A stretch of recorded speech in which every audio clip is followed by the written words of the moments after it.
Con Héctor Guerrero Heredia tengo a continuación una conversación de poder en la cual vamos a tocar distintas aristas, así que quédate hasta el final de la misma. Héctor, en tu rol de psiquiatra, ¿no te ha tocado?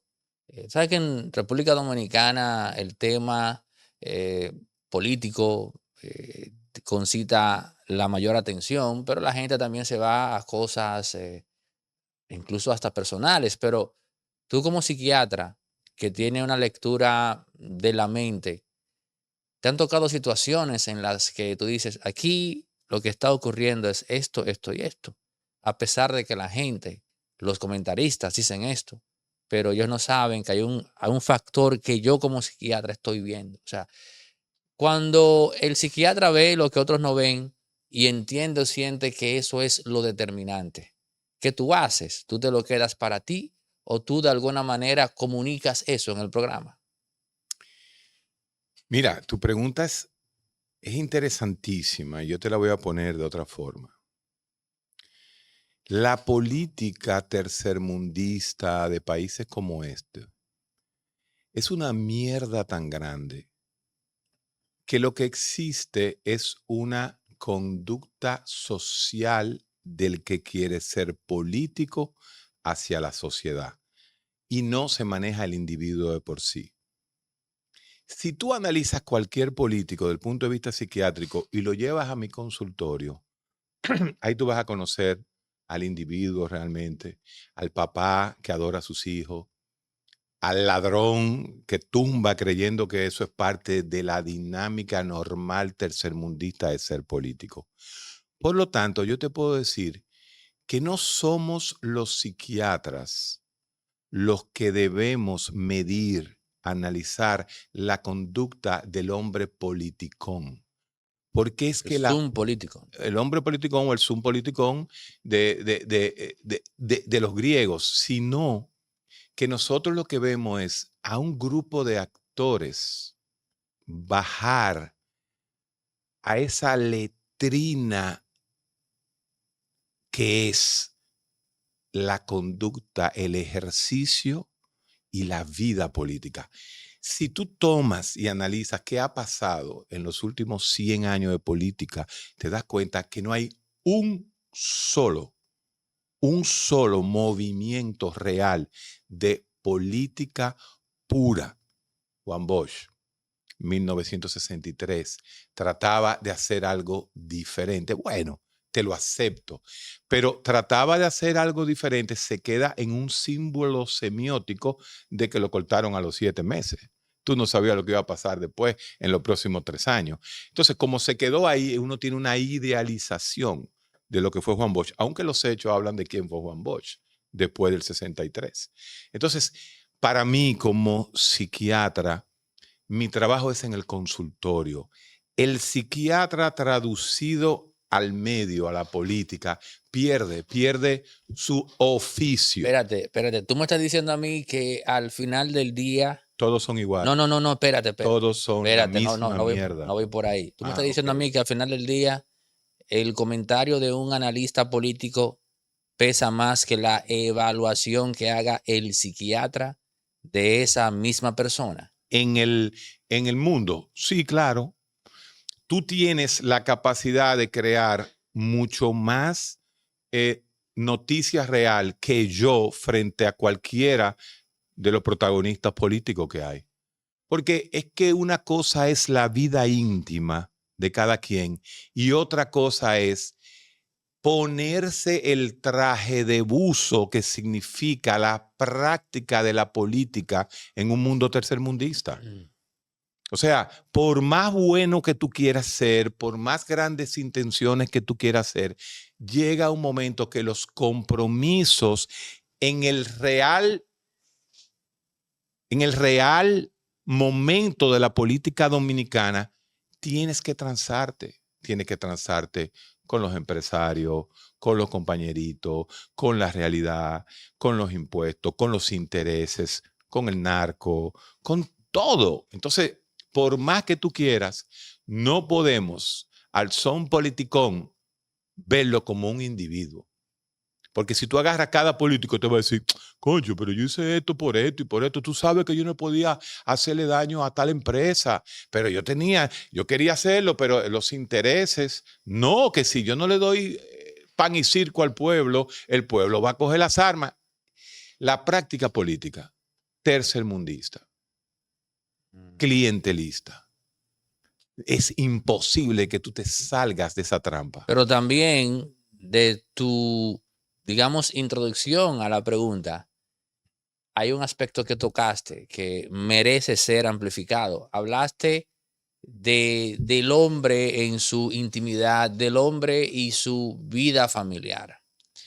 ¿Tú sientes que a la hora de la verdad el tema familiar pesa más en un político que el propio ejercicio del poder? Excelente pregunta. No. La droga que produce el poder no la produce ninguna otra droga, ya sea química o no química. La droga más fuerte que hace la existencia de un ser humano. Recuérdate que en filosofía la existencia es una cosa, la vida es otra. La vida la da la conciencia de la existencia. Te repito, la existencia de un ser humano está totalmente independiente a la vida de ese ser humano. Entonces, llega un momento donde tú te das cuenta que la mayoría de Mojica es el único que hasta en este momento, en esta época, en este mundo posmoderno, la única persona política, cuando digo persona política no hablo del individuo, que ha puesto al individuo por encima de su personaje político es Mojica. Pero todo el mundo sacrifica a la familia, todo el mundo sacrifica a los hijos, todo el mundo sacrifica el ser por el ente político. Y eso es pura filosofía. Pero el hecho de que muchas de esas personas que hacen ese ejercicio, como tú planteas, de sacrificar la familia por el ente político, Sí. al final del día terminan genuinamente anhelando volver a ese punto ya perdido en el cual quieren compartir con sus hijos, con sus Posiblemente. Así nietos. es. ¿No es una prueba irrefutable de que la impronta del lazo familiar es más poderosa que el poder? No, no. Es un arrepentimiento. En la praxis, en el día a día de la existencia del hombre político, deja a un lado a la familia. Entonces, en el momento, el hombre es los hechos. Tu existencia, tu trascendencia va a ser, por ejemplo, con Luis. Vamos a tomar... ¿Luis Abinader? Por Luis Abinader. El presidente. Sí. Dale. O sea, Luis Abinader está sacrificando su vida familiar, aunque hace grandes esfuerzos, que se va 3 días antes de las elecciones, tenía que ir a la graduación de su hija. Tú te Y imaginas, fue. pero tú te imaginas que él no fuera. Ah, no, que se fue en medio de las elecciones. Oye, me tenía que ir. Porque es que si no, su hija se lo iba a sacar la vida entera. Y le iba a doler. Claro, le iba a doler. Entonces, Luis, donde verdaderamente se va a probar si no ha caído en las garras de las drogas más fuertes que existen, que es el poder, es en los próximos 3 años. Si él se va el 28, el 17 de agosto del 2028, si él sale del poder, entonces podríamos decir que estamos frente a una excepción. O sea, Luis aún no se ha hecho adicto al poder. Hay grandes marcas de que se está haciendo adicto al poder, como se haría cualquiera, pero todavía él está fuera hasta que decida si se reelige o no. Hasta ahora, obviamente hay muchas cosas, él ha perdido mucha capacidad de hablar la pura verdad frente a los hechos reales de la política diaria. O sea, Luis ha aprendido a gobernar, y gobernar, ahí entra lo que yo te digo, hay que embarrarse. O sea, la práctica de gobernar un país tercermundista como este, tiene que embarrarte. Pero vuelvo y te digo, puede salir ileso de la droga del poder. Pero entonces, en base a lo que acabas de decir, hemos sido injustos con Leonel, porque Leonel lo que hizo fue, al final del día, un ejercicio de embarrarse en el ejercicio del poder en un país tercermundista. Creo que sabes por dónde va la pregunta. O sea, esa crítica al Leonel fallido, al Leonel que no logró honrar la promesa Es el del mismo nuevo cliché en todito. camino, no es al final del día el hecho de un presidente que tuvo que verse obligado a descender Mira, la misma a las reacción. chapucerías de un Sí, país tercermundista. la misma reacción se dio con Guzmán, pero Guzmán se dio un tiro. Entonces tú sabes que en un mundo tercermundista el que se mata, el muerto, no se toca. Cuando Jorge Blanco salió, salió mucho más bajeado que el propio Leonel Fernández. El bajeo que tenía en el año 1986 Salvador Jorge Blanco no lo ha tenido presidente alguno. Hipólito cuando sale en el 2004 bajeado completamente. Claro, ahora le tocó a Leonel y también le tocó a Danilo. ¿Quién tú crees que está más bajeado en este momento? Te diría que no ¿Danilo o sé, Leonel? dime tú, no sé. No, Danilo, obviamente. Obviamente. Y el bajeo es tan grande que mira dónde se metió el PLD. Leonel al revés. Leonel es candidato en el 2028. Y quién sabe, porque ya se recicla. ¿eh? Estas sociedades postmodernas se reciclan cada 4 o 8 años. O sea, por eso, ¿o por qué tú crees que Danilo no quiere dejar su partido? Porque él sabe que en 8 años el PLD va a volver a ser opción. Entonces, ese manejo del poder, por eso te digo que no quería entrar en este tema, porque yo tengo una verdad general sobre la práctica de la política en República Dominicana. Ok, te voy a complacer. Enferma el contenido que se expone en medios convencionales y en redes. O sea, la calidad del contenido al que se expone la gente tiene la facultad, el poder de enfermar mentalmente a una persona. El problema no es la calidad, el problema es la cantidad. Estamos en un mundo donde la información llega por demasiadas vías y tu cerebro no es capaz de discernir qué sirve y qué no sirve. Cuando el mundo se basa en información y no en texto, cuando el mundo se basa en información y no en contenido real, tú terminas diciendo, y eso lo sabes tú más que nadie, que el título vale más que la hora que tú me vas a entrevistar aquí. Entonces, cuando vivimos del título y no profundizamos el texto, entonces vamos a caer en la trampa que quiere el posmodernismo. Porque ¿qué es lo que quiere el posmodernismo? Y cuando yo digo el posmodernismo, es como si existiera un Dios. No, no existe un Dios. El posmodernismo representa la etapa filosófica del neoliberalismo hiperreal que vivimos en este momento. Capitalismo puro, productividad pura y mercado. Amazon, por primera vez en la historia, Aneudi, oye este dato y ahí es donde la gente no entiende. Por eso hay que ver la política en filosofía. Por primera vez en la historia, el pobre es más rentable que el rico. Por primera vez en la historia, a Claro le conviene vender paqueticos a los pobres donde les sale el minuto a 2 pesos que el paquetico que me vende a mí y a ti, porque tú y yo compramos el paquetico premium donde el minuto nos sale a 40 centavos. Pero el haitiano que trabaja, que tiene que llamar a su familia y el pobre lo paga a 2 pesos. Entonces, ¿quién es más rentable al establishment neocapitalista? ¿Tú o el haitiano? El haitiano. Mira, ahí hay un tema cuando planteas esto de que el posmodernismo nace del neoliberalismo. Es un No, tema. no, no, no, no, no, no, no. No. Lo que pasa es que estamos en una, sí, te ligué filosofía social con realidad económica. No, no, no. Postmodernismo nace desde que Nietzsche mata a Dios. Y de ahí comienza todo un proceso. El postmodernismo no es más que cuando Nietzsche comienza a desidealizar la filosofía, que se va al carajo Kant, Hegel y todos los grandes idealistas. Ahí comienza una deconstrucción de esa verdad moderna. y tiene 100 años. Bueno, que hablamos que el posmodernismo empieza en el 68, en mayo del 68, que en el 69, que Derrida, que Foucault, que Levinas, que ese grupo. Perfecto. Wittgenstein. Wittgenstein, acuérdate que de principio casi de siglo. Wittgenstein no es más que un neurodivergente que Sí, pero comete el error de atomizar la filosofía en el positivismo lógico, pero después se arrepiente. Mira, Wittgenstein, teniendo una de las posiciones más fuertes científicas, termina casi siendo cristiano.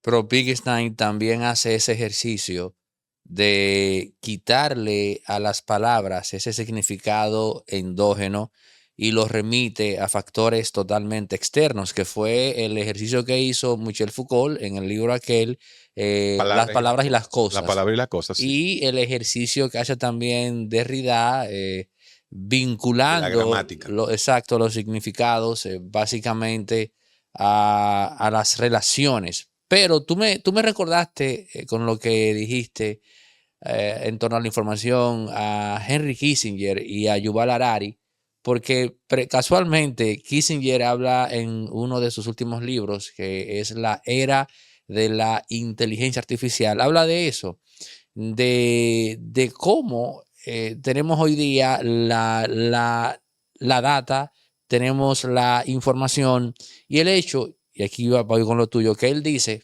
que la información para convertirse en conocimiento necesita contexto. Claro, O sea, la información para convertirse en conocimiento necesita contexto. claro. Y ese conocimiento para convertirse en sabiduría necesita que le entren o que le penetren las convicciones morales. Oye esto, Ah, información, sí, sí, claro. información se Sí. convierte en conocimiento con contexto y el conocimiento se hace sabiduría con las convicciones No, ahí morales. hay un sesgo.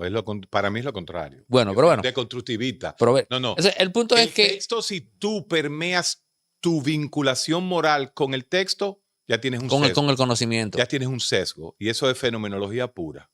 eso ya sería un tema, Eso es debate entre tú y él, pero bueno. no, no, debate entre yo y él no, porque yo quisiera saber cuál es el contexto moral de Kissinger.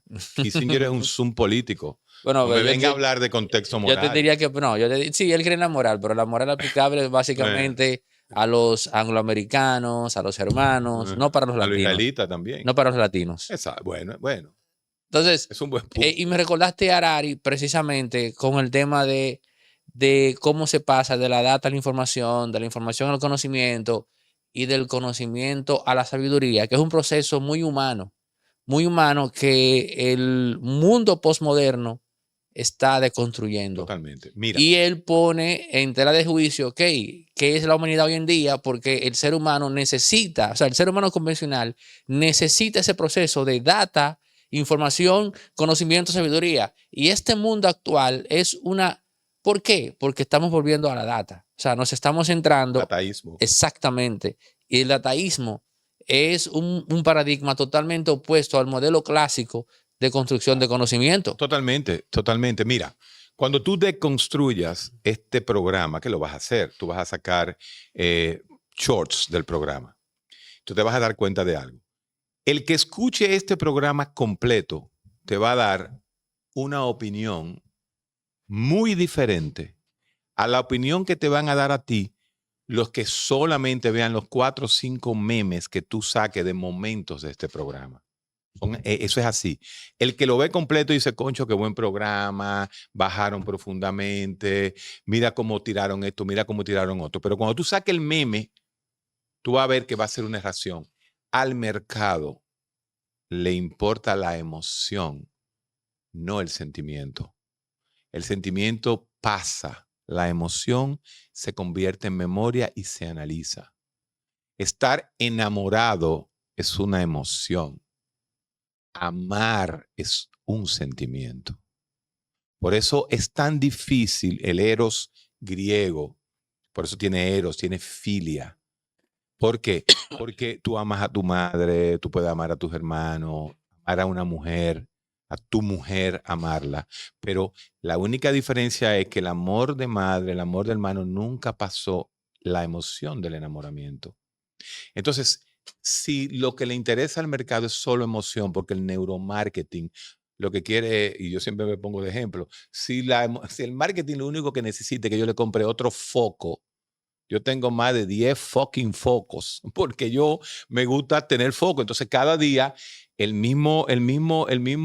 ¿cómo se dice? El algoritmo que me sale a mí, me sale un foco diferente y yo termino comprándolo, sabiendo que está mal, porque yo no necesito más foco.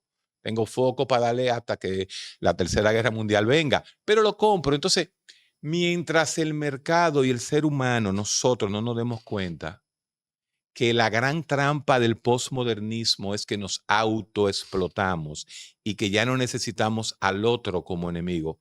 Paradigma neurológico, paradigma inmunológico, Byung-Chul Han. Mm. No necesitamos al otro ya. La desaparición del otro.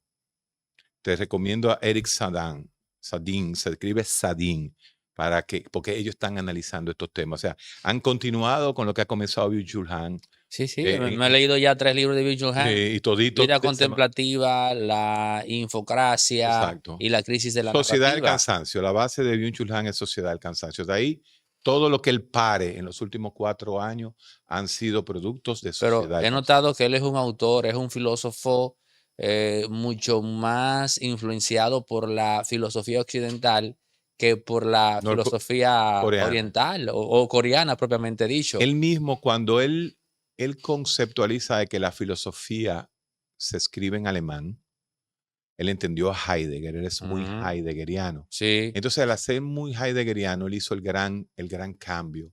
Y yo mismo me pregunto, el fenómeno neurolingüístico de él, de un tipo ser surcoreano, terminar pensando filosofía en alemán, el tipo tiene que tener un cerebro muy privilegiado. pero me agrada también que él, a diferencia de Harari, Sí, y tomando en cuenta que ambos son dos de los pensadores más influyentes del en el mundo momento. actualmente, Así es. me agrada porque mientras Yuval Harari promueve la desacralización del ser humano, en donde dice explícitamente que no hay nada de especial en el ser humano, e incluso ha dicho que tú tomas a un gorila, tú lo abres en dos, le quitas el corazón, los órganos y haces el mismo proceso con un ser humano y te darás cuenta que no hay nada de especial y que todos esos discursos o narrativas que hemos elaborado para colocar al ser humano en el centro no son más que bonitas ficciones.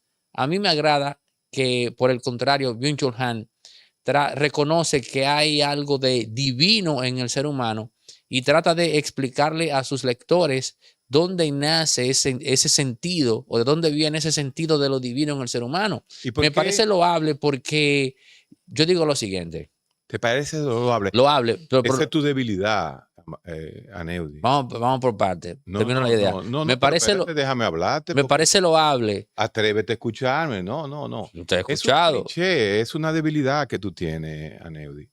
O sea, un tipo como tú que ha explotado la media, que ha explotado las redes, que ha explotado el análisis, la disección de un tema de forma fría y calculadora.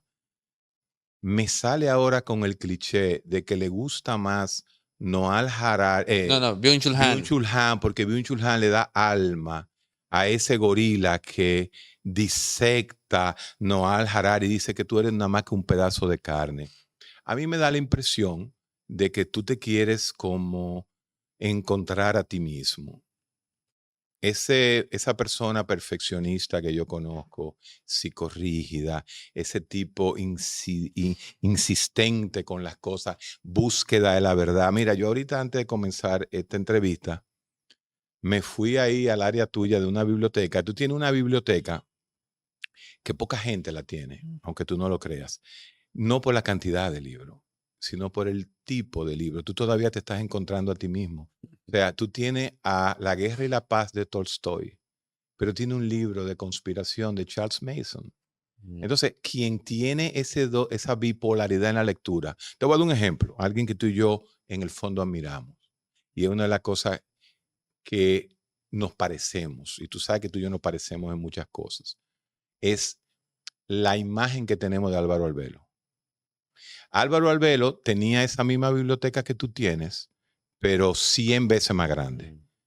Pero todo era la guerra y la paz. Tú como un intelectual, aunque no te lo creas, pero tú eres un intelectual. Es más, yo podría decir que del punto de vista de la oportunidad y tiempo que tú tienes, tú eres más intelectual que yo, porque tú eres un intelectual hecho a ti mismo y tienes la capacidad de leerte a Tolstoy y leerte a un libro de conspiración. Acuérdate que la conspiración es la antítesis de la ciencia. Es más fácil una idea conspirativa que no hay que pensar que una idea científica que hay que pensarla. Pero ¿dónde me voy contigo? Por ejemplo, Alvarito se quedó en el mundo moderno. Alvarito no trascendió al posmodernismo. Y eso él lo sabía. Sin embargo, tú, que eres un intelectual que lees parte de lo que ha leído Alvarito en su mundo moderno, pero tú también te lees el posmodernismo. ¿A dónde voy para no perder el hilo? Cuando tú me dices a mí, me declaras en vivo, porque yo espero que tú no edites esta vaina, ¿verdad que no? No, no, para nada. Esto va a salir como va a salir. Cuando tú me dices que tú eres más alma de Byung-Chul Han por el fin de los rituales, la que te has leído de él, y por qué las fiestas, y no Yuval Harari, me dice a mí que tú eres una máscara en los medios. Tú eres una máscara que estás viviendo de esto. Tú vives de esto. Yo no vivo de esto. Este es mi hobby. Yo he sido, de cierta forma, una víctima de la media por haberme metido a la media. Cuando yo encuentro que un paranoico tiene que decir que yo no soy psiquiatra, yo tengo que aguantar ese mambo, porque yo me metí aquí. Mira, ¿dónde yo estoy hoy sábado? Yo debería estar en mi casa, en la playa, tranquilo, tripeándome. No me voy a Bob decir que... Marley, No, yo no voy a Bob Marley. A mí de Bob Marley me gusta la hierba, pero no pero, Bob Marley, no. A mí ok, pero no me gusta Bob Marley. No, pero déjame es que por seguirte. ahí era que, No, no, era no, por ahí que no te iba. me vaya con eso. No, tú sabes que yo soy pro legalización de la marihuana, aunque este será el país donde por último llegará la legalización de la marihuana. Tenemos un país, ni siquiera la marihuana medicinal la quieren aceptar en este país, de las cosas ridículas. Pero bueno, un saludo allá en el infierno a Juan Gibre, que nos vamos a encontrar allá. Lo mataron al pobre Juan Gibre. Mira, entonces, cuando te veo que tú caes en el alma, tú tienes que encontrarte y decirte a ti mismo, tú me hiciste la pregunta iniciando, ¿el psiquiatra puede evaluar al político? No. ¿El psiquiatra puede evaluar al influencer, a Neudi Santos? No. Yo te puedo evaluar a ti individualmente. Yo puedo tener rasgos tuyos, como te estoy diciendo ahora. Tú eres ansiosamente obsesivo, perfeccionista, más de la cuenta. Tú eres tan perfeccionista que hasta tu propio ser querido no le deja ver lo perfeccionista que tú eres. Eso se lo mando a alguien en especial que está cerca de nosotros. Pues tú no te dejas ver, pero obviamente ese es el mundo. Tú no tienes ningún problema psiquiátrico. Tú cada vez que me entrevistas quieres que te diga a ti, Guerrero, ¿y yo tengo algún problema? No, tú no tienes ningún problema. Es más, déjame decirte una cosa. Yo tenía más de 3 meses que no iba a ningún sitio. Ningún influencer me entrevistaba. Yo no doy entrevistas. Yo te la doy a ti porque una vez tú me dijiste, y tú no lo sabes, el libro que te habías leído. Yo dije, coño, este muchacho, y además yo te he entrevistado a ti también. Tú me has entrevistado a mí 3 veces, pero tú has ido 2 veces a mi programa. Y justamente, si nosotros tuviéramos intelectuales, y no te estoy dando coba, porque vaina que no me gusta a mí darle coba a nadie. Tú sabes que yo no le doy coba a nadie. Mira, si hubiesen 10 plataformas como esta en las redes y se pudiera el joven ver el programa y el contenido completo de lo que tú vas a hacer hoy, este país fuera diferente.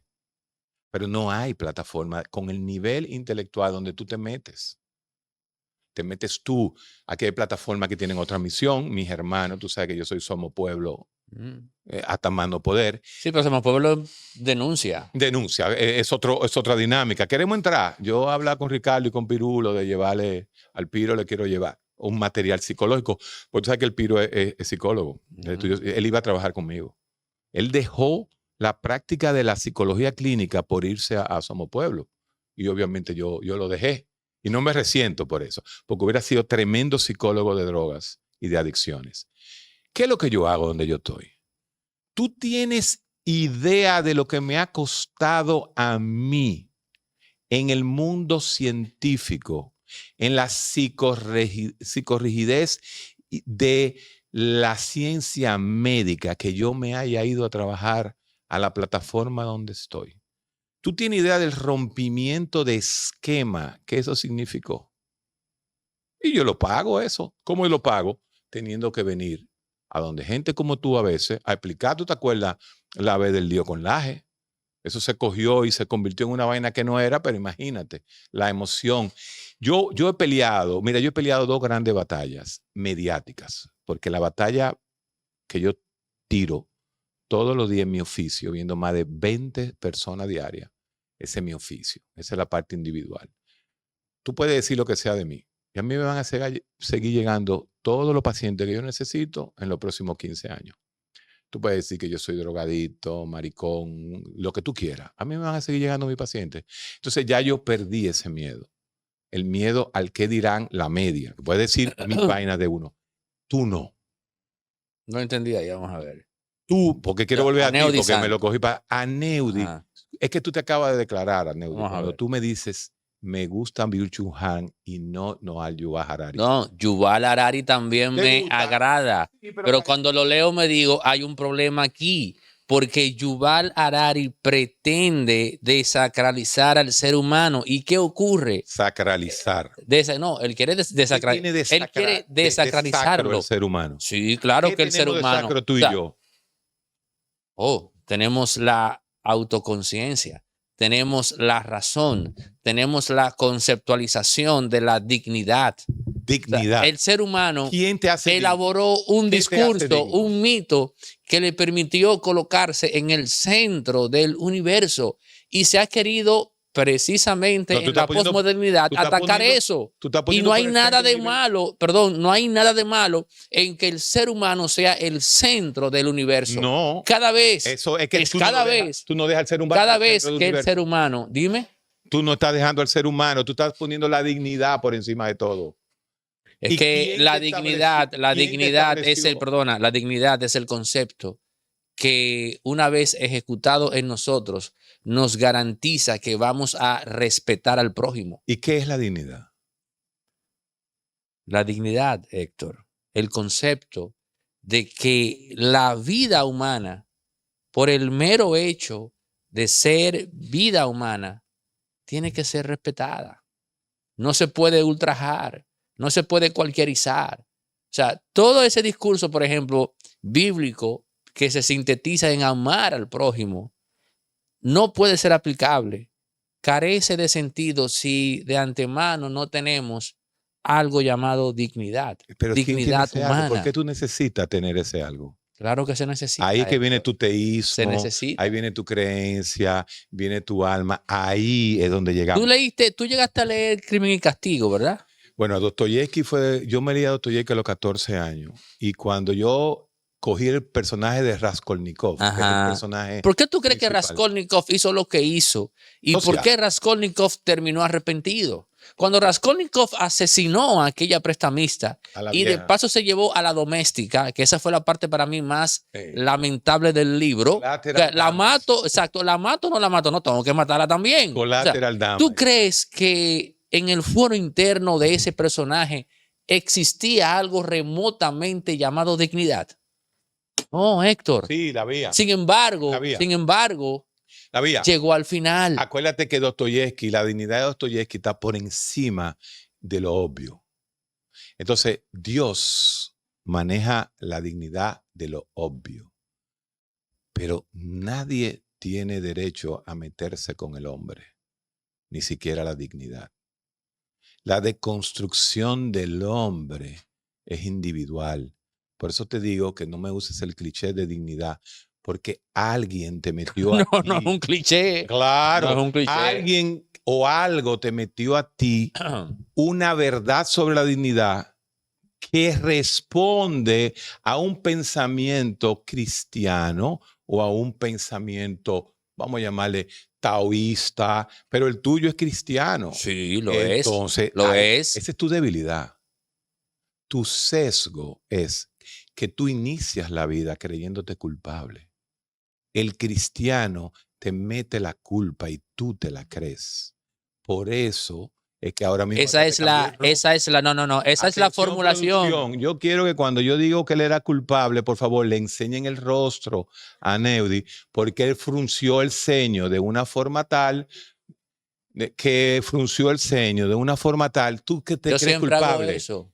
Mira, Yo Neudi, siempre hago eso. no Pero te voy a lo defiendes, que voy. pero te estás defendiendo, No ¿sí me o estoy no? defendiendo. Sí, papá, tú no Oye, eres a lo que culpable voy. de nada. Mira, eso que tú acabas de plantear La- es la formulación católica del cristianismo. Simple. Recuerda que lo primero que hace la propia Biblia en su construcción es apelar directamente al individuo. El tema de nacer culpable, por así decir, en la Biblia, en el cristianismo clásico, es un mecanismo para apelar directamente a la conciencia. Porque a través de ese ejercicio es que al ser humano se le hace ser consciente de sí mismo moralmente hablando. No. El Esa es catolicismo tu teoría. lo lleva, Ese es tu lee la sesgo. Biblia, léela. Ese es El tu sesgo. catolicismo lo lleva al tema del pecado Bueno, eso original. es lo que Entonces, el tú te catolicismo. sientes culpable. Tú te sientes No, culpable. yo me siento libre. No. Yo me siento libre. No, ¿Por qué? Porque soy un, porque me porque vas para el siento, cielo. porque me siento un ser moral. Ese ser moral. Sí, y el por qué no cual- caí en, perdona, y por qué no caí en la trampa de ver lo moral como una limitante a la libertad.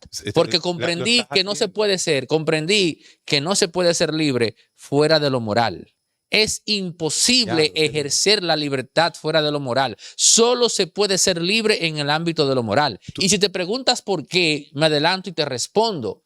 Porque solo cuando tú adquieres conciencia, gracias al imperativo moral, de que no hay forma humana en la cual tú te puedas disociar de las consecuencias de tus conductas y acciones, eso te obliga a ti entonces a tener que pensar y decidir mejor.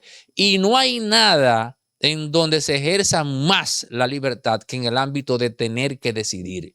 Es solo el imperativo moral el que te hace ser consciente de que tienes que sopesar y decidir bien las cosas justo antes de hacerlas. ¿Por qué? Porque no habrá forma humana o física en la cual te disocies como individuo de las consecuencias de esas acciones. Por eso es que digo, solo dentro de lo moral se puede ser libre. No hay libertad fuera de la moral. Eso Dime que tú ahora. acabas de decir es una excelente oda kantiana.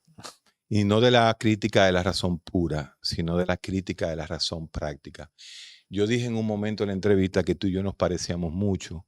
Y en lo que nos parecemos es en ese orgullo de cargar una moral kantiana, no cristiana, de no hacer el mal y punto. Entonces, ¿Tú eres consciente de que, tú estás consciente de que ese ejercicio que se basa en la moral en Kant es cristiano? Él no formuló eso de la nada. no, por eso voy y te digo, y nos quedamos en la verdad absoluta, el imperativo categórico de la dignidad, como tú dices, de la moral, ese lujo de lo que tú acabas de decir, ese lujo que tú acabas de decir, nos saca a ti y a mí del diario acontecer político, del diario social, porque nos saca de la mierda. Pero si tú vendieras ese individuo al cual tú has querido llegar en este momento, a través de esta catarsis que hemos hecho, porque tuvo una catarsis psicoanalítica que hemos hecho hoy, entonces tú no tuvieras éxito. Tú no tuvieras éxito como influencer. Y eso es la realidad real.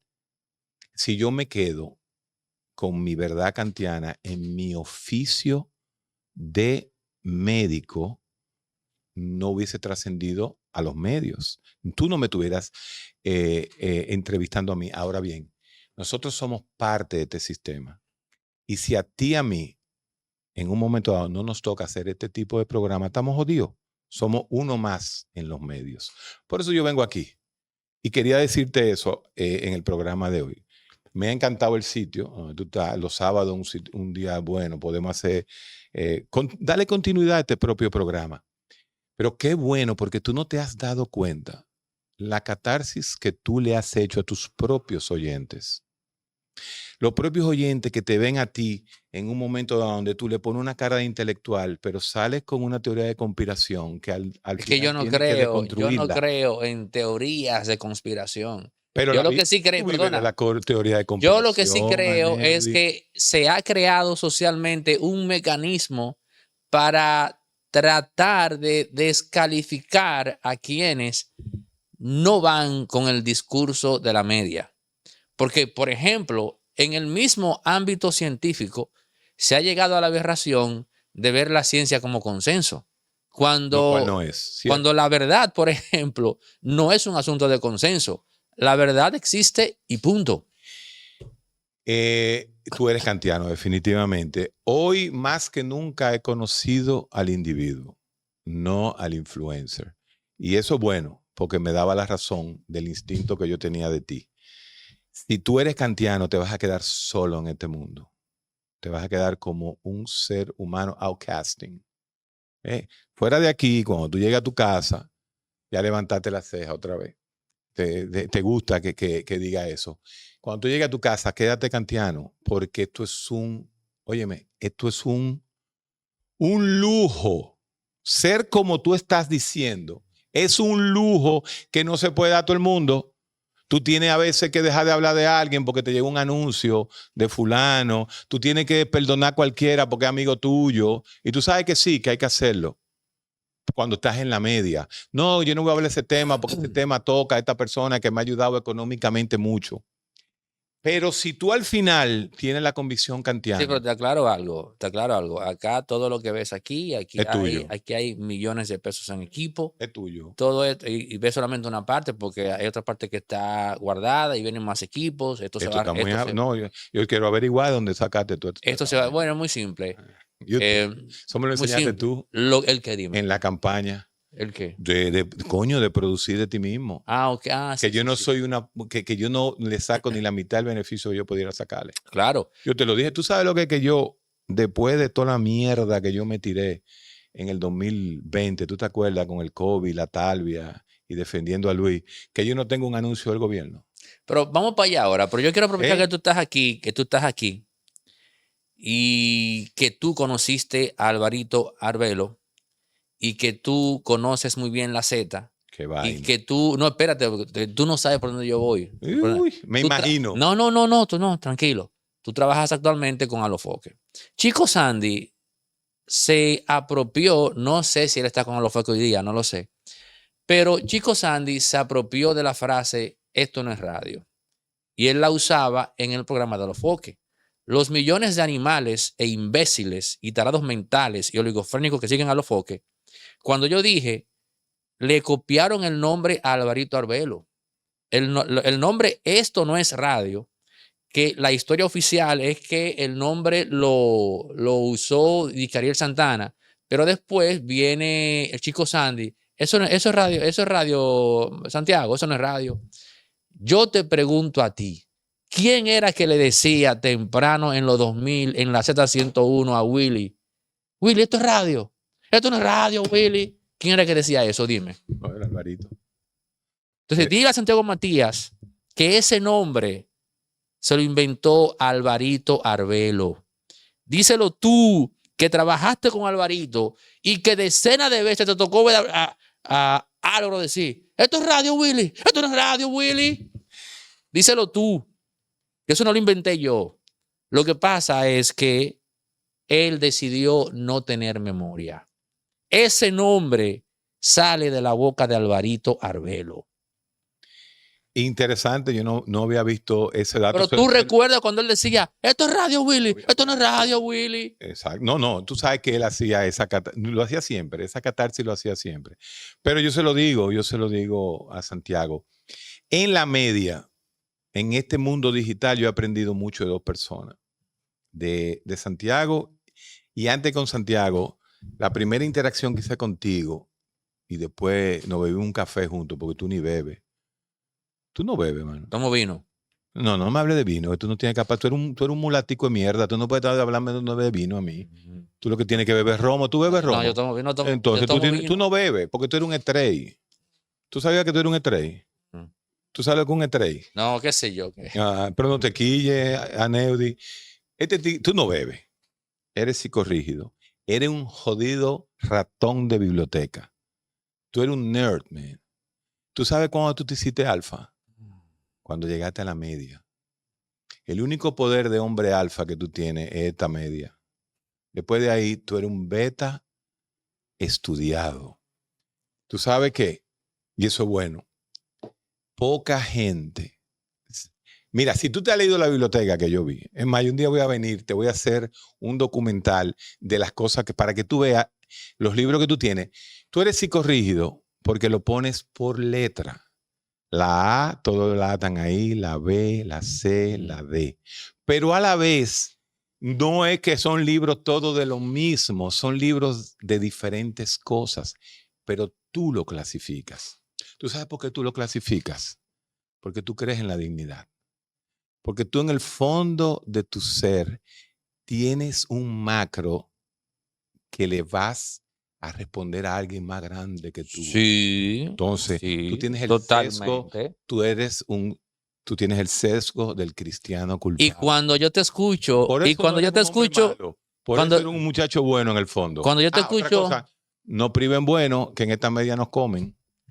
Hay que cuando, priven malo para sobrevivir. cuando yo te escucho cuestionar el tema del pecado original, que vamos, no es que yo esté tan de acuerdo con el pecado original católico del catolicismo, pero veo a un cientista, veo a un profesional, a un psiquiatra, cuestionando un paradigma que tiene vigente ya, Se rompió. que tiene, François Lyotard rompió el paradigma cristiano hace años. que tiene vigente casi 2000 años.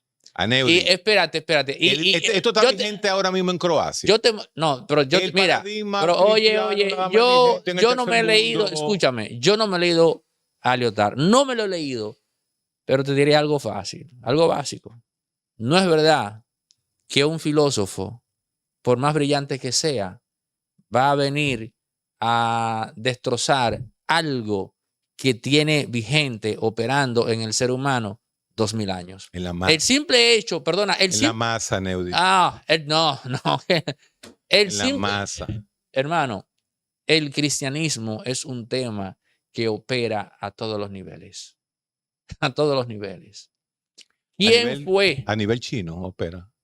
En China En hindú. existe hoy día, escúchame. Los dos países más grandes En del mundo China, ni siquiera conocen a Cristo. oye, no vamos a quedar en esto otra vez, porque se lo dije a Eladio, que estaba a Eladio sentado ahí. ¿Eladio tú lo trajiste aquí? Él ha venido varias veces. No joda. Óyeme bien, le dije a Eladio, mira, pobre Eladio. Neil Ferguson, en su libro Civilización, Occidente y el Resto, cita un estudio que se hizo en el Partido Comunista Chino.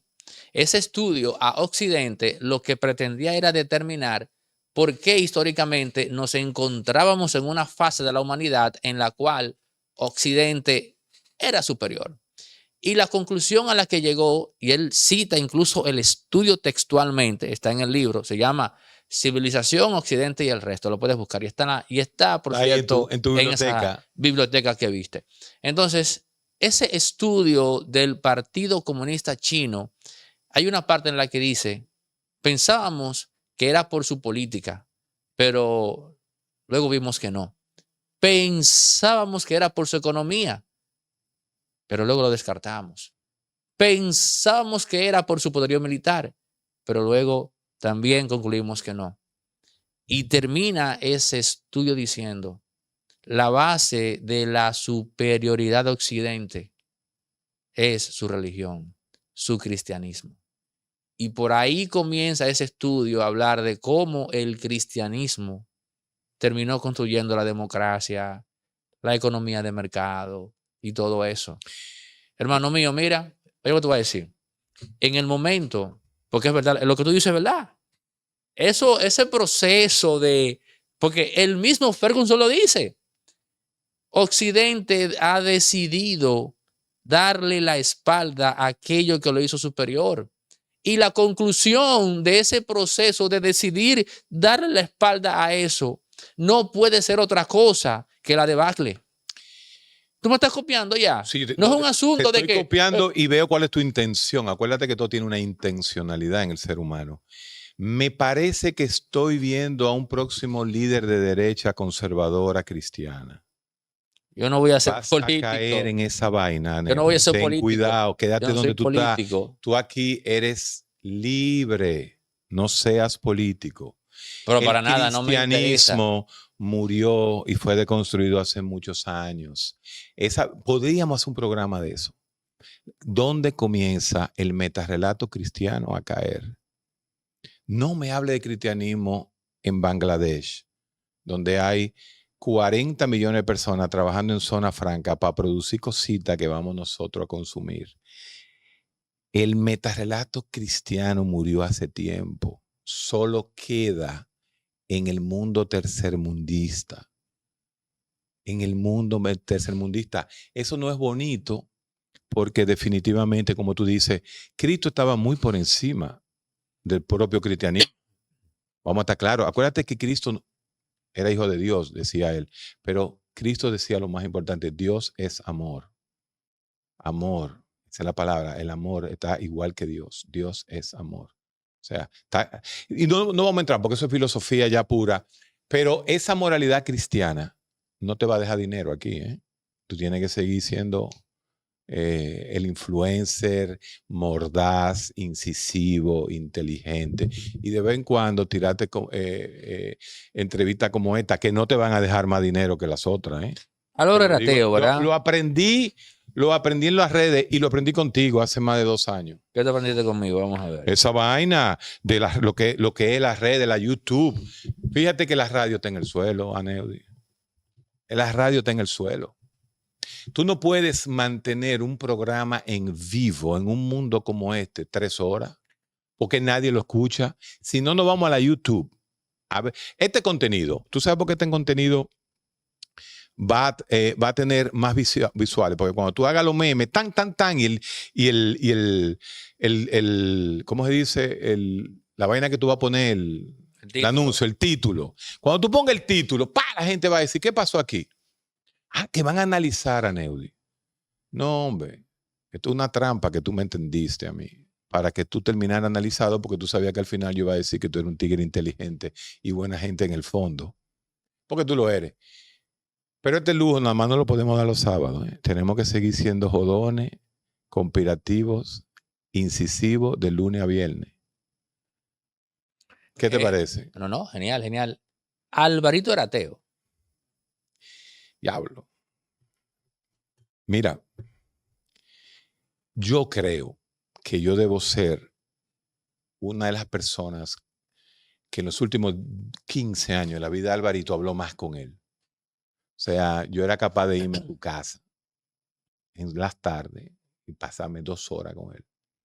Recuérdate que quizá mucha gente duró más horas tiempo hablando con Alvarito, pero que un psiquiatra hable más de 5 horas con un ser humano, lo conoce completamente.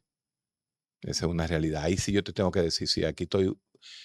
Yo hablaba con Alvarito porque quería aprender. Yo hablaba con Alvarito porque quería conocer, pero a la vez lo estaba analizando.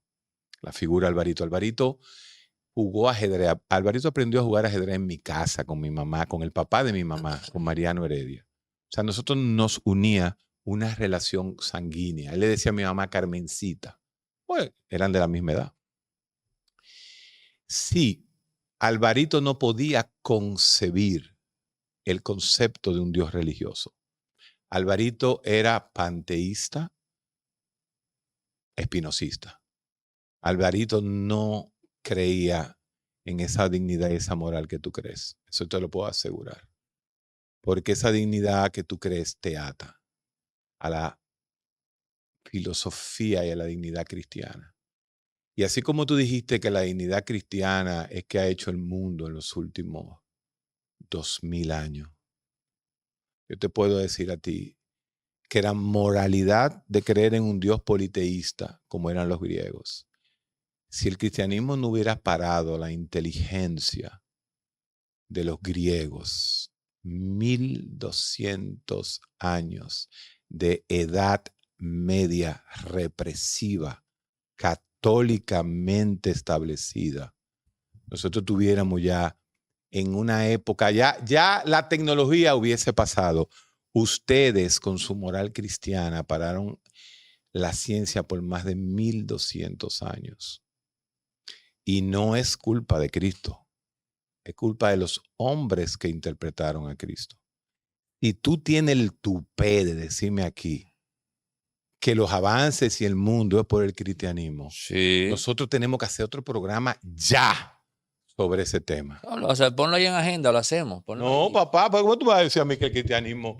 Señores, pero tú no sabías que Santo Tomás de Aquino tuvo que dar las 5 grandes o las 6, ahora no me acuerdo cuándo son tesis, porque los árabes en Córdoba ya habían invadido Europa y cambiaron el pensamiento filosófico del cristianismo. Tú no sabes que el cristianismo hasta el año 1200 era neoplatónico agustiniano, donde creían en la trascendencia omnipotente de un ser que no se alcanzaba. Que fueron los árabes a través del Islam. Los árabes son los que asumen a Aristóteles. Por eso, trayendo al Aristóteles es que hacen cambiar al catolicismo. Entonces, no es así de fácil ese cliché de que el cristianismo, papá. Santo Tomás de Aquino y la escolástica tuvo que ser impactada por los árabes con su nuevo aristotelismo para salir de la locura cristiana sanagustiniana neoplatónica. Cuando yo te escucho, yo lo que veo es el ejercicio aquel de quitar la verja sin antes preguntarte por qué está ahí. El dilema de Chesterton. Sí. Nunca quites una verja sin antes preguntarte por qué la colocaron.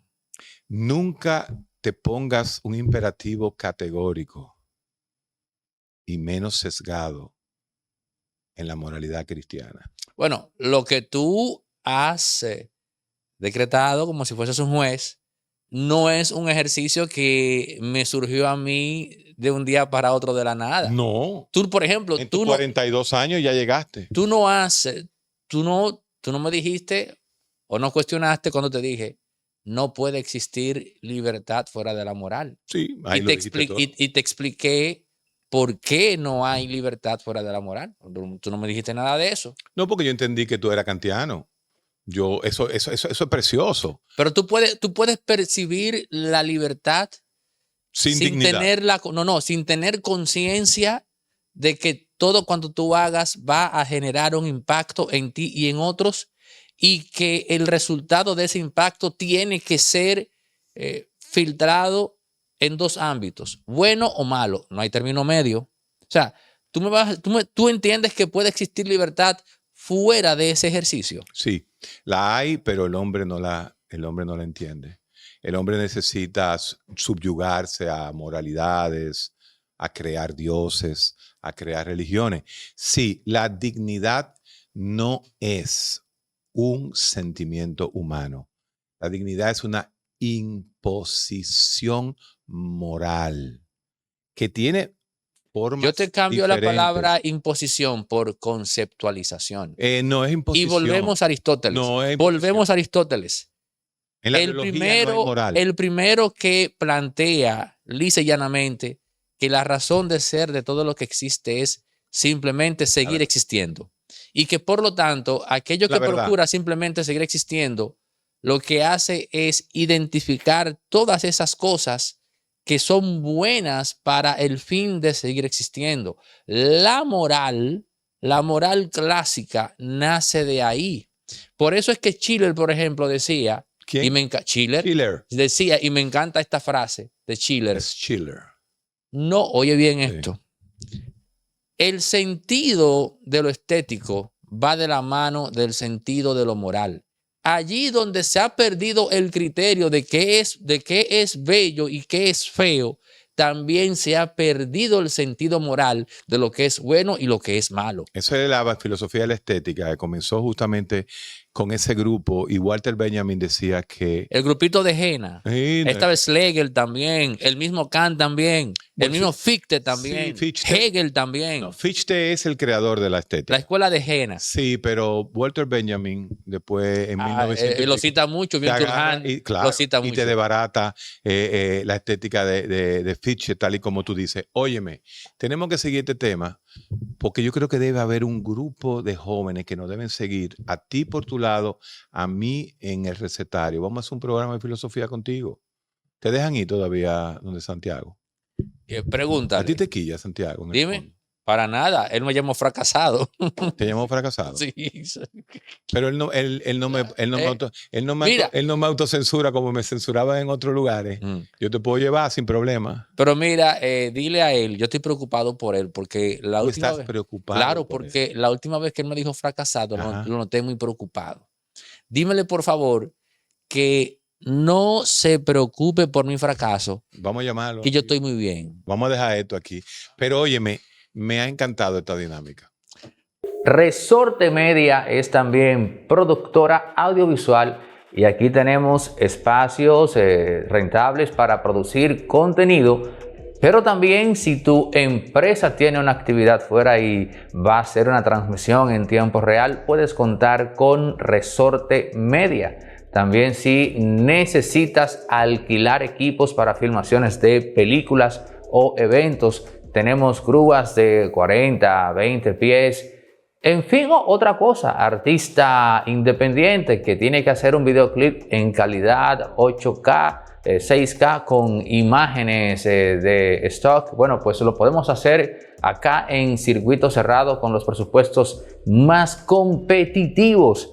Pero si también requieres asesoría para la producción de contenidos en plataformas como YouTube, también puedes contar con nosotros. Resorte Media, todo lo que necesitas en todos los ámbitos cuando se trata de producción audiovisual.